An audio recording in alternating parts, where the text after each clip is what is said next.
მსოფლიო ამბებს წარმოგიდგენთ Global Auto Import-ი. დღეს ღამე მთელი ცივილიზაცია მოკვდება და აღარასოდეს დაბრუნდება. არ მინდა რომ ეს მოხდეს, მაგრამ სავარაუდოდ მოხდება. თუმცა ახლა, როდესაც სრული და ტოტალური რეჟიმის ცვლილება გვაქვს, სადაც განსხვავებული, უფრო ჭკვიანი და ნაკლებად რადიკალიზებული გონება ჭარბობს, შესაძლოა რევოლუციურად საოცარი რამ მოხდეს, ვინ იცის. ამას დღეს ღამე გავიგებთ, ეს მსოფლიოს ხანგრძლივი და რთული ისტორიის ერთ-ერთი უმნიშვნელოვანესი მომენტი, 47 წლიანი გამოძალვა, კორუფცია და სიკვდილი საბოლოოდ დასრულდება. ღმერთმა დალოცოს ირანის დიდი ხალხი. ეს სიტყვები დონალდ ტრამპს ეკუთვნის, ეს მან თავის სოციალურ ქსელში დაწერა. დღეს ღამე მოკლედ უნდა მოკვდეს მთელი ცივილიზაცია და აღარასოდეს დაბრუნდეს. რას გულისხმობს დონალდ ტრამპი ამ სიტყვებში კონკრეტულად შეგვიძლია ჩვენ ვისაუბროთ, რა შეიძლება გულისხმოს. ალბათ ირანის მართველი სისტემა დაახლოებით, ალბათ ეს იგულისხმობა და არც მთელი ცივილიზაცია. ეს ღამის შემდეგ გავიგებთ ამას, რა თქმა უნდა, მთელ ცივილიზაციაზე არ საუბრობს კონკრეტულად რაღაც კონკრეტულ ცივილიზაციაზე, რომელიც არ არის შესაბამისი ამერიკის ინტერესებთან დედამიწაზე ყოფნისა. მოკლედ, დღეს არის უმნიშვნელოვანესი ღამე. დონალდ ტრამპი აკეთებს ისეთ ანონსს და ისეთ ტიზერს, რომლის ფილმად ქცევაც იქნება შეიძლება თქვა რომ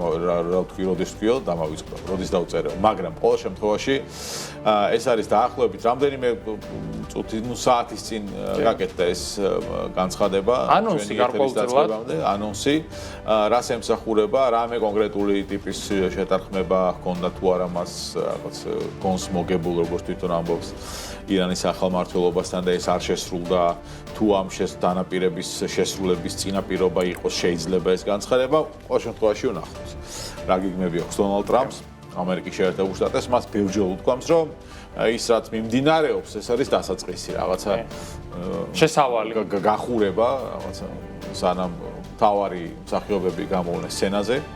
მოკეთ მთავარ მსახიობებს და მთავარ როლის შემსრულებლებს დღეს ღამე ველოდებით უკვე სცენაზე. ნამდვილად შედეგებზე საუბარი ჯერ ნაადრევია.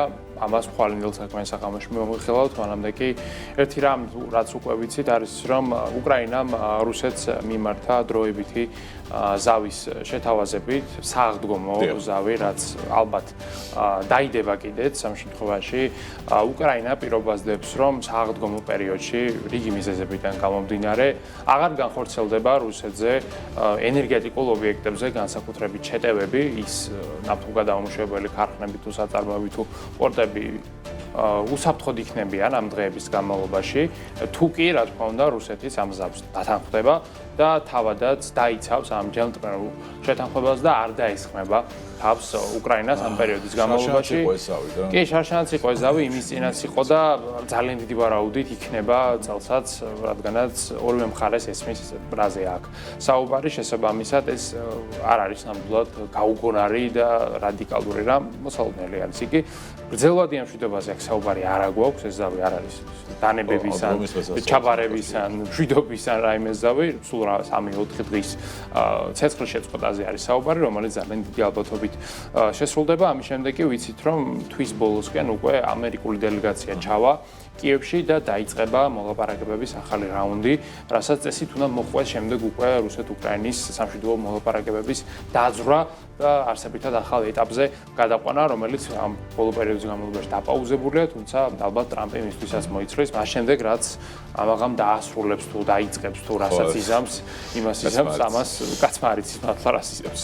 მოკეთ არც მზავი უშველის, არც არაფერი არ დღესასწაულები ავტოვას, რომელმაც წარმოების მაგათი ცივილიზაცია დასრულდა მართლა. სრული შეჭერების ეგ დასრულებული იყო კაიხანი, თუმცა არ აღიარებდნენ. სრული შეჭერების გადაწყვეტილება მიიღო წარმოებისა. მიზეზი ისაა, რომ 2026 წლის დასაწყისში რუსეთში რუსულ ბაზარზე ლადას წარმოების ავტომობილების გაყიდვები კატასტროფულად არის დაცემული, 15,000 ერთეული გაყიდეს. რაღაც ბოლო 20 წლის განმავლობაში ყველაზე ცუდი შედეგია. ეგეც გაყიდეს, აწარმოეს თუ არა არ ვიცი. ვერ გეტყვით ყოველ შემთხვევაში, მაგრამ თან მით უმეტეს ექსპანსიის ფონზე, რომელიც ჩინური ავტობრენდების მხრიდან მიმდინარეობს რუსულ ბაზარზე, მაგრამ აქამდეც როგორ ახერხებდნენ გაყიდოს, ვერ მოგახსენებთ ალბათ. სხვა გზა როცა არა გაყიდულობ.